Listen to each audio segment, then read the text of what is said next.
جهنم داخرين. صدق النبي الكريم الأمين. اللهم صل وسلم على سيدنا ومولانا محمد.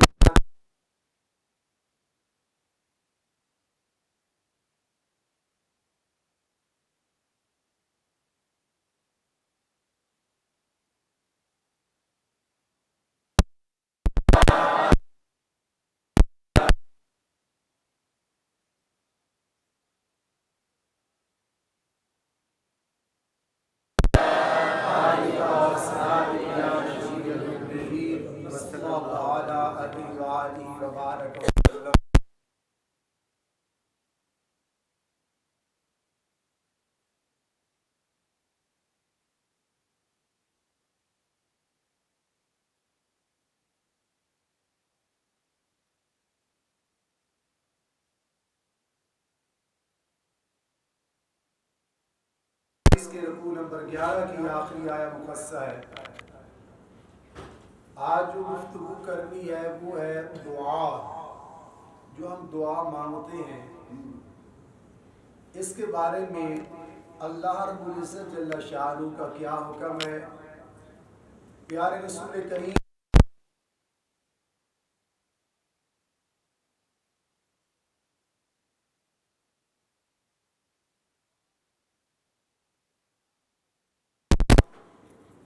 اور دعا کی جلد قبولیت یا تاخیر، اس کے اندر شکر اور ناشکری. سب سے پہلے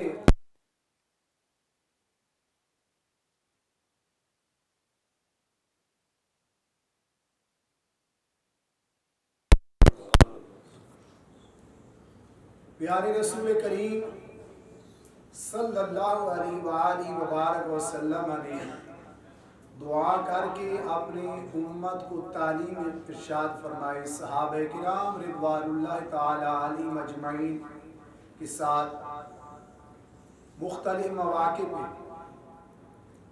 آقا علیہ السلام نے حالات کے حساب سے، غم ہے اس کی دعا، خوشی ہے اس کی دعا، سونا ہے اس کی دعا، جاگنا ہے اس کی دعا، سفر ہے اس کی دعا، حضر ہے اس کی دعا، بیٹھنا ہے اس کی دعا، سننا ہے اس کی دعا، چلنا ہے اس کی دعا، رفع حاجت کے لیے جانا ہے اس کی دعا، رفع حاجت سے باہر آنا ہے اس کی دعا، خوشی ملتی ہے اس کی دعا، غمی آتی ہے اس کی دعا، اور اس کے علاوہ نیا سال آتا ہے اس کی دعا، چاند دیکھتے ہیں اس کی دعا، لباس پہنتے ہیں اس کی دعا، دودھ پیتے ہیں اس کی دعا، پانی پیتے ہیں اس کی دعا، کھانا کھاتے ہیں اس کی دعا، پھل کھاتے ہیں اس کی دعا. ہر موقع پہ میرے کریم صلی اللہ علیہ وسلم نے ہمیں دعا کی تعلیم ارشاد فرمائی. بدنصیبی، بدقسمتی کہ ہر نیک عمل کو اسے شرک و بدعت کی نظر کر کے اسے اختلافی چیز بنا دی. دعا بھی اختلافی ہوگی. تعجب ہوتا ہے جب لوگ دعا پہ آپس میں باعث کرتے ہیں کہ جناب اب مانگنی چاہیے یا نہیں مانگنی چاہیے. ایک چیز ابتداءً آپ کے گوش گزار کر دوں، دعا عبادت ہے. اللہ کے علاوہ کسی سے دعا نہیں کی جاتی. یہ مسئلہ کی حق اہل سنت والجماعت، جن بدبختوں نے ایک بدگمانی اور اہل سنت والجماعت مسئلہ کے حنفی بریلوی کے اوپر ایک الزام رکھتے ہیں کہ جنہیں یہ پیروں سے مانگتے ہیں، قبروں سے مانگتے ہیں. کوئی نازیبہ الفاظ نہیں استعمال کرنا چاہتا. ایک باز نشین ہے کہ دعا فقط رب سے کی جاتی ہے، رب کے علاوہ کسی سے دعا نہیں کی جاتی. ہاں کروائی جاتی ہے. کی کس سے جاتی ہے؟ رب سے جاتی ہے. مانگی رب سے جاتی ہے. اور دعا کو قبول یا رد کرنے کا اختیار اگر کسی ہستی کو ہے تو وہ میرے اللہ کی ذات ہے. کسی پیر پیغمبر کو اس کی قبولیت یا رد کا نہیں، ہاں اتنا ضرور ہے ایک نقطے نے محرم سے مجرم بنا دیا، اتنا ضرور ہے دعا رب قبول کرتا ہے، لیکن اگر پیاروں کے توسل دے کر دعا کی جائے تو یہ میرے رسول صلی اللہ علیہ وسلم کی سنت سے ثابت ہے۔ اس پہ انشاءاللہ آگے چل گئی۔ تو ایک تو یہ چیز واضح ہو گئی کہ دعا فقط رب سے کی جاتی ہے، اللہ کے علاوہ کسی سے دعا کی نہیں جاتی، مانگی نہیں جاتی، ہاں منگوائی جاتی ہے، کروائی جاتی ہے اپنے باپ سے، ابو جی میرے لیے دعا کر دینا، امی میرے لیے دعا کر دینا، استاد جی میرے لیے دعا کر دینا، کوئی بزرگ ملا بزرگ کو کہا بابا جی میرے لیے دعا کر دینا، کوئی نمازی ہے اسے کہہ دینا میرے لیے دعا کر دینا، وہ بھی محتاج اللہ کی ذات کے، ہم بھی محتاج اللہ کی ذات کے۔ بس یہ کام تو ایک کلیئر ہو گیا۔ اب آتے ہیں قرآن کی دعائیں مقصد تلاوت کی۔ وقال، اور فرمایا، ربکم، تمہارے رب نے، ادعونی، مجھ سے مانگو، ادعونی، یہ کون فرما رہا ہے؟ رحیم و کریم فرما رہا ہے۔ ایک میرے رب کی ہستی ہے جو کائنات کے ہر ذرے کو سب کچھ عطا کرنے والی ہے، اور میرا رب جب رب کا بندہ مانگتا ہے تو رب خوش ہوتا ہے، ناراض نہیں ہوتا۔ ہم سے تو دوسری دفعہ کوئی مانگے نا تو ہمارے چہرے کے تیور بدل جاتے، یار ابھی تو دیا تھا، ابھی تو لیا تھا، لیکن رب ذوالجلال کی ذات ایک وہ ذات ہے جس سے جتنی دفعہ مانگو گے، بار بار مانگو گے، ہزار بار مانگو گے، جتنی دفعہ مانگتے جاؤ گے وہ خوش بھی ہوتا جائے گا اور عطا بھی کرتا جائے گا۔ ادعونی، مجھ سے مانگو، استجب لکم، میرا دروازہ وہ نہیں ہے کہ مانگو گے تو ملے گا نہیں، استجب لکم، میں تمہاری اس دعا کو قبول کروں گا۔ اب بے نیاز نے یہاں کوئی تخصیص نہیں کی کہ فرض نمازوں کے بعد مانگو گے تو قبول کروں گا ورنہ نہیں، حج پہ جا کے مانگو گے قبول کروں گا ورنہ نہیں، ہاں کوئی سیاسی جلسہ ہے اس میں ایم این اے، ایم پی اے، ڈی پی او، کمشنر کو دیکھ کر بڑے بڑے رومال کندھوں پہ رکھ کے اور شرافت کی دستاریں باندھ کر لمبے ہاتھ کر کے ملک کی سالمیت کے لیے مانگو گے تو دوں گا، اگر جنازے کے بعد مانگو گے نہیں دوں گا نہیں۔ فرمایا استجب لکم، مانگنا تیرا کام ہے، قبول کرنا میرا کام ہے۔ آپ کسی بھی سیاسی یا جو ہمارے ملکی تہوار ہے، 14 اگست ہے، 6 ستمبر ہے، ان پہ دیکھیں اگر کسی صاحب وہاں دعا مانگنا سبھی کو جائز لگا ہوتا ہے، کسی کا باپ فوت ہو جاتا ہے وہاں اختلاف آتا ہے جی نہیں، کیا اس وقت اللہ کی ذات کا دروازہ، اس کا دروازہ رحمت بند ہو جاتا ہے؟ ممانعت ہے کہ اس ٹائم نہ مانگنا، ایک جگہ پہ ممانعت نہیں ہے، ہاں حرام کی دعا مانگنا ناجائز ہے، قطع رحمی کی دعا مانگنا ناجائز ہے، کسی کو نقصان دینے کے لیے دعا مانگنا یہ ناجائز ہے، اور جو مرنے والے کے بعد دعا مانگی جاتی ہے اس کے فائدے کے لیے مانگی جاتی ہے یا نقصان کے لیے؟ وہ رب سے مانگی جاتی ہے۔ اللہ فرماتا ہے استجب لکم، میں تمہاری دعا قبول کروں گا۔ پارہ نمبر 2 کے اندر میرے اللہ رب العزت جل شانہ نے فرمایا، حضور صلی اللہ علیہ وسلم کے صحابہ نے عرض کی یا رسول اللہ، ہم اپنے رب سے دعا کیسے کریں، کب کریں، اور وہ کیسے ہماری قبول کرے گا؟ فرمایا وَإِذَا سَأَلَكَ عِبَادِي عَنِّي فَإِنِّي قَرِيبٌ، اے میرے محبوب میرے بندے تیرے سے سوال کرتے ہیں، میرے بارے میں میرے بندے آپ سے سوال کرتے ہیں تو انہیں بتا دو فَإِنِّي قَرِيبٌ، میں تمہارے قریب ہوں، میں تمہارے قریب ہوں، نحن اقرب الیہ من حبل الورید، اور قریب جو ہے وہ کیا ہے؟ اجیب دعوت الداع اذا دعان، جب کوئی دعا کرنے والا دعا کرتا ہے تو میں اس کی دعا کو قبول کرتا ہوں. اس میں دونوں آیات القسم ہے. دنیا کا جو ترجمہ مرضی ہے اٹھا کے دیکھ لیں، غیرت ایمانی والا ہو، کسی ایک جگہ کی تخصیص نہیں ہے یہاں دعا مانگنی ہے یہاں نہیں مانگنی. حکم ہے، جب حکم آ گیا تو پھر مانگنا کس سے؟ اچھا ویسے کہتے بس اللہ ہی سے مانگو، باقی سب شرک و بدعت ہے، کسی اور سے نہیں مانگنا.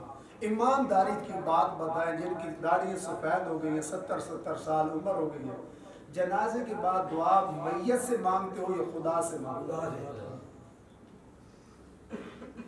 جنازے کے بعد جو انسان دعا مانگتا ہے وہ کس سے مانگتا ہے؟ اللہ سے مانگ رہا ہے. تو پھر شور کس چیز کا ہے؟ نماز کے بعد دعا کس سے مانگ رہا ہے؟ یہی ہماری بد نصیبی ہے، بدقسمتی ہے کہ یہ غلاظت اتنی بڑھ چکی، اب لوگوں نے نماز کے بعد رب سے دعا مانگنا یہی اپنے لیے ایک توہین سمجھنا شروع کر دی، انسلٹ سمجھنا شروع کر دی. آپ معاشرے میں بے شک دیکھ لیں، جتنے افیسر حضرات ہوں گے، کھاتے پیتے ہوں گے، ان میں سے اکثریت جب دعا کے لیے اگر ہاتھ اٹھائیں گے، پہلی بات تو اٹھائیں گے نہیں، اٹھائیں گے بھی تو بڑی شرمندگی کے ساتھ کہ پتہ نہیں میں نے اٹھانے یعنی کبھی ادھر کہانی آنکھ دگائیں گے، کبھی ادھر اٹھائیں گے. انہیں رب کے دروازے سے بھیک مانگنی آتی ہی نہیں ہے. تو اگر ہم یہاں سے درس ہی یہی دیتے کہ لوگوں جس کا جو دکھ ہے، جو درد ہے، جو تکلیف ہے، جو مصیبت ہے، جو پریشانی ہے، جو غم ہے، اپنے رب کے حضور گڑ گڑا کر ہاتھ بڑھاؤ. ایک دروازہ خدا کا ہے، میرے محمد کا واسطہ دے کر اس سے مانگو، کبھی تمہارے ہاتھ خالی واپس لوٹیں گے نہیں.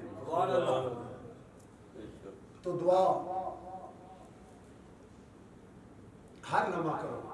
نماز کے بعد، تہجد کے بعد، 2 وقت اوقات میں سے 2 وقت ایسے ہیں حضور صلی اللہ علیہ وسلم نے فرمایا فرض نمازوں کے بعد اور رات کے پچھلے پہر میں دعا کی قبولیت کی یہ گھڑی ہوتی ہے. اس کے علاوہ بھی کتب میں ہے اذان اور جماعت کے درمیان کا وقت ہے، دونوں خطبوں کے درمیان کا وقت ہے، بارش کا وقت ہے، اور چاند جب نظر آتا ہے وہ وقت ہے، ماں باپ کی زیارت کا وقت ہے.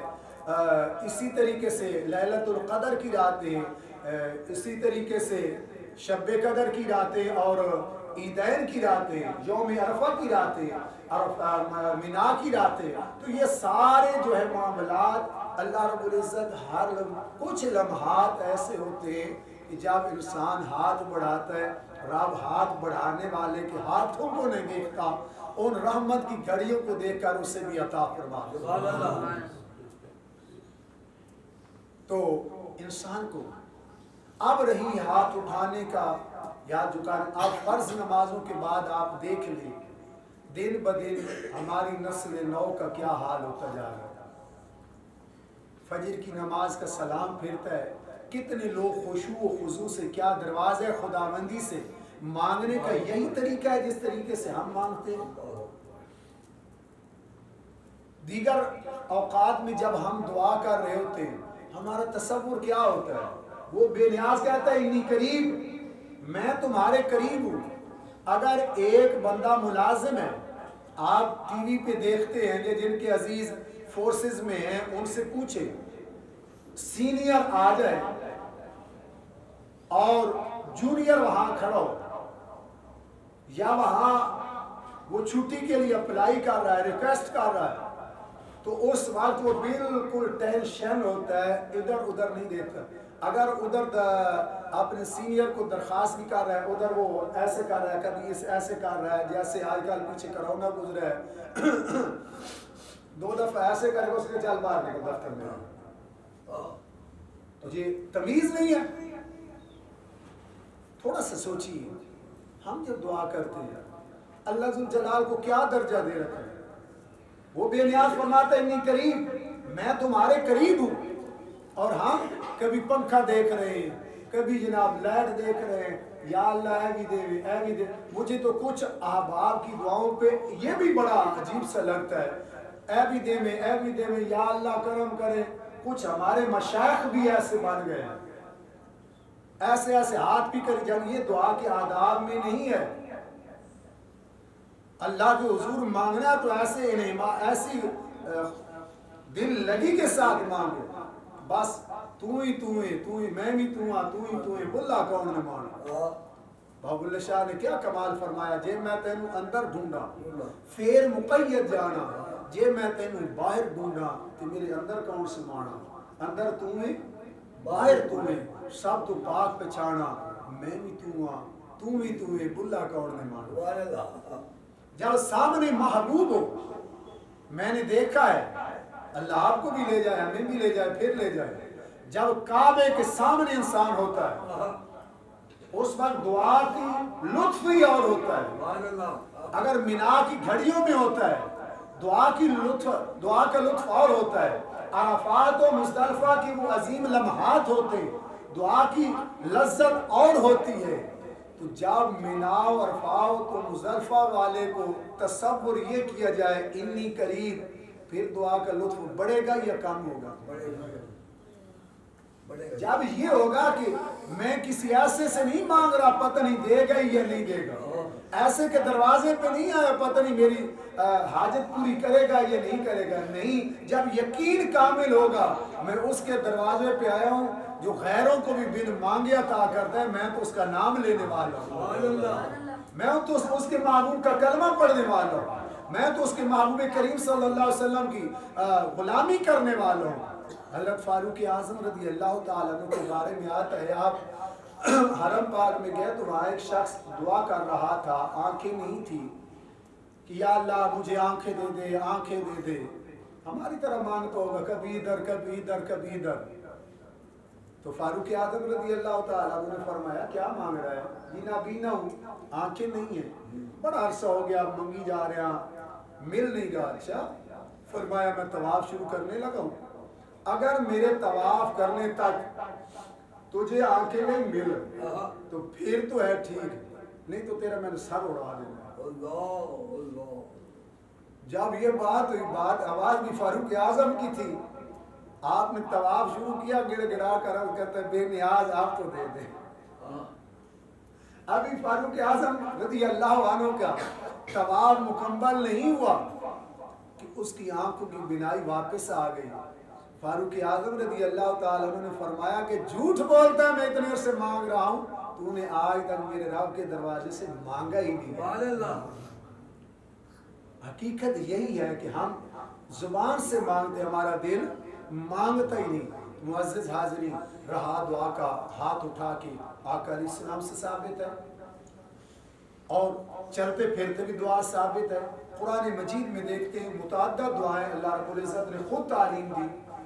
ماں باپ کی بخشش کی دعا دیکھیں تو اللہ فرماتا ہے رب ارحمہما کما ربیانی صغیرا۔ انسان کی اپنے لیے دعا ہے تو اللہ بے نیاز خود فرماتا ہے ربنا ولا تحملنا ما لا طاقت لنا به آخر تک، ربنا آتنا فی الدنیا آخر تک، ربنا ظلمنا انفسنا آخر تک، ربنا اننا آمنا فاغفر لنا آخر تک۔ دیگر دعاؤں کے ساتھ قرآن مجید کے انسان مطالعہ تو کرے تو یہ کیا ہے؟ اب میں ایسے بیٹھا ہوں قرآن پڑھ رہا ہوں، کیا میں ایسے بیٹھ کے پڑھوں ربنا آتنا فی الدنیا حسنۃ وفی الآخرۃ حسنۃ وقنا عذاب النار؟ دوسرا شخص جو ہے وہ چلتے پھرتے، جیسے ہمارے حفاظ کی عادت ہوتی ہے چلتے پھرتے قرآن پڑھ رہے ہیں، اب وہ سائیکل پہ جا رہا ہے، یہ موٹر سائیکل پہ وہ پڑھ رہا ہے ربنا آتنا فی الدنیا حسنہ، اب میرے ہاتھ ایسے اس کے ہاتھ ایسے، اب گاڑی ڈرائیو کرنے والا ایسے پکڑ کے بیٹھا ہے، وہ کہتا ہے ربنا آتنا فی الدنیا حسنہ۔ اب ایک بندہ نماز پڑھ رہا ہے، وہ ہاتھ ایسے باندھ کے کھڑا ہے، کہہ رہا ہے ربنا آتنا فی الدنیا حسنہ۔ ایک بندہ بیٹھ کے نماز پڑھ رہا ہے، وہ بیٹھ کے کہہ رہا ہے ربنا آتنا فی الدنیا حسنہ۔ ایک بندہ نماز سے فارغ ہو کر ایسے کہہ رہا ہے ربنا آتنا فی الدنیا حسنہ۔ ان سب سے مقصود کیا ہے؟ کس سے مانگ رہے ہیں؟ سوچی، اونچا بولیے اور اونچا، تاکہ یہ آواز گونجے کہ ہم اللہ سے مانگتے ہیں، کسی کے ماں باپ سے نہیں مانگتے۔ اب جو بندہ نماز میں کھڑے ہو کر یہ آیت پڑھ رہا ہے وہ شور مچا دے نہیں جی نماز میں ہی یہ دعا پڑھنا جائز ہے، باہر نہیں، یا ایسے درس دینے والا کہے کہ جی ایسے پڑھنا جائز ہے، ایسے نہیں. اور بھائی مانگنا تیرا کام ہے، عطا کرنا میرے رب کا کام ہے. اگر رب کے حضور تجھے ہاتھ اٹھاتی ہوئی شرم آتی ہے، رب کے حضور التجا کرتی ہوئی شرم آتی ہے، تو پھر کس کی بارگاہ میں ہاتھ اٹھاؤ؟ کون سا دروازہ ہے جس سے سب خیرات ملتی ہے؟ ایک دروازہ ہے میرے رب کا، جو میرے نبی صلی اللہ علیہ وسلم نے ہمیں بتایا کہ رب سے مانگو، میرا رب کبھی ہاتھ خالی لوٹاتا نہیں ہے. تو رب ذوالجلال کے حضور خشوع و خضوع سے دعا مانگنی چاہیے. تو آج کے درس میں تو اتنا ہے کہ دعا رب سے مانگو، جب مانگو، لیٹے ہوئے مانگو. اگر آپ سونے کے لیے لیٹے تو اس وقت بھی دعا مانگو. جسم سیدھا پڑا ہے، بستر پہ ہے، تو اس وقت بھی گونگ نہیں. اس کی برکت یہ ہوگی دعا مانگ کے سو گے تو رات غفلت میں نہیں بیتے گی. اللہم بسمک اموت و احیا. اور جب آنکھ کھلے، حالانکہ اس ٹائم وضو بھی نہیں ہوتا، انبیاء علیہ السلام کے علاوہ انبیاء کا وضو نیند نہیں توڑتی، امت کا وضو نہیں ہوتا، لیکن وہ کیا کہے؟ الحمدللہ الذی احیانا بعد ما اماتنا و الیہ النشور. ساری تعریفیں بے نیاز تیری ذات کے لیے جس نے مجھے موت کے بعد زندگی دی. و الیہ النشور، ہم نے تیری بارگاہ میں اکٹھا ہونا. پتہ چلا کہ لیٹ کر دعا مانگنا بھی جائز، اور لیٹ کر اٹھتے ہوئے دعا مانگنا بھی جائز، مسجد میں آتے ہوئے دعا مانگنا جائز، حکم رسول. اور مسجد سے باہر نکلتے ہوئے دعا مانگنا حکم رسول. رفع حاجت کے لیے جاتی ہوئی دعا مانگنا حکم رسول، باہر آتی ہوئی دعا مانگنا حکم رسول، چاند دیکھتے ہوئے دعا مانگنا حکم رسول، اور نیا سال شروع ہو تو دعا مانگنا حکم رسول. ماں باپ کی زیارت یا خوشی غمی کے لمحات ہیں، اس وقت دعا مانگنا حکم رسول. ہاں کھانا کھا رہے ہیں اس وقت بھی دعا مانگنا میرے رسول کا حکم ہے. اور اس کی برکت کیا ہوگی؟ جب دعا آ جاتی ہے پھر شیطان دوڑ جاتا ہے. پتہ نہیں انہیں کوئی شیطان کے ساتھ اتنی یاری بن گئی ہے کہ کہتے ہیں کہ دعا نہ کرنا، کہیں وہ ناراض ہو کے دوڑ نہ جائے. ہوتا ہے تو ہو جائے، ہمیں تو اس کی پرواہ نہیں. ہم نے تو راضی کرنا ہے یا خدا کو کرنا ہے یا مدینے والے مصطفیٰ کو کرنا ہے صلی اللہ علیہ وسلم. معزز حاضرین، دعا اپنی زندگی کا معمول بنائیں. دعا اپنی زندگی کا اوڑھنا بچھونا بنائیں. اپنے رب سے ہمہ وقت مانگیں. ہمارا کام مانگنا ہے، قبول کرنا نہیں ہے. ہمارا کام مانگنا ہے اور اس کو منوانا نہیں. ہم تو التجا کر سکتے ہیں، اس کی بارگاہ میں بھیک مانگ سکتے ہیں، لیکن اس یقین کے ساتھ میرے آقا علیہ السلام فرماتے ہیں کہ میرے رب جس سے مانگ رہا ہوں وہ مجھے دے رہا ہے. اور جس تصور سے، جتنے یقین سے انسان مانگتا ہے، بلکہ ایک حدیث پاک کا مفہوم ہے. آقا علیہ السلام فرماتے ہیں قیامت کا دن ہوگا، ایک بندے سے اللہ پوچھے گا میرے بندے بتا تیرا میرے بارے میں گمان کیا تھا، کیا ذہن رکھنا ہے، کیا تیری سوچ تھی؟ اللہ میں تو یہی سوچتا تھا تو بڑا رحیم اور کریم ہے، بخش دے گا. تو اللہ ذوالجلال فرمائے گا جا میرے بندے میں نے تجھے معاف کر دیا، میں تیرے گمان کو غلط کرتا نہیں ہے. اگر یہ گمان کیا جائے بے نیاز اتنی کرم نوازی کرتا ہے، تو دعا جو ہے یقین محکم کے ساتھ جب مانگی جائے تو دعا اللہ رد فرماتا نہیں ہے. رہی دعا کے آداب انشاءاللہ زندگی لیے تو کل عرض کروں گا. اللہ ہم سب کو عمل کی توفیق عطا فرمائے.